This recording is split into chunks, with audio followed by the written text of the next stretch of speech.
week, we are going to take a break from our regular scheduled program.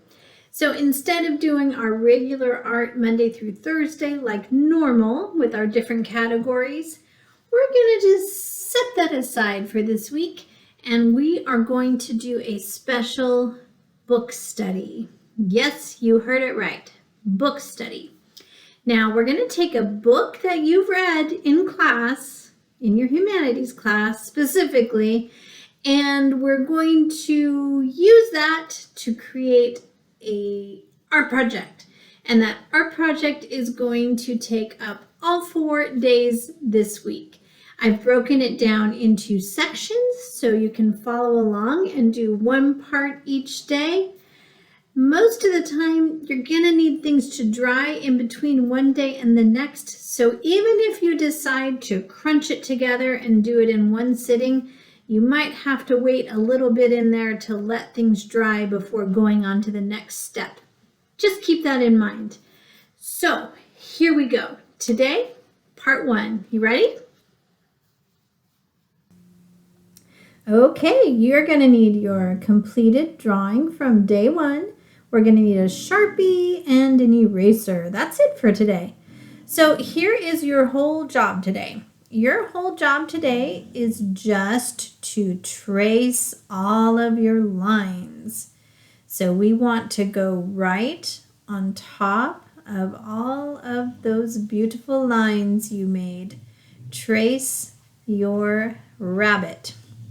Now, the reason why we use that Sharpie is because we're going to paint it tomorrow on day 3, and we don't want this black marker to run, and the Sharpie will not run. It'll stay right where we put it. The water will not mess it up or make it blur or run. So now I want you to notice that I do not always stay right on top of my lines, and that's okay. Sometimes I make corrections when I'm using my pen, and other times I'm just not perfect.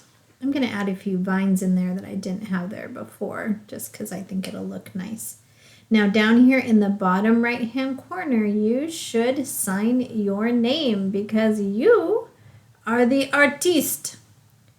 And there we go. So everything's Sharpied. You can see I didn't stay on top of all my pencil lines, and that's why we have our eraser. So now I need you to take your eraser and get rid of any pencil line that is showing.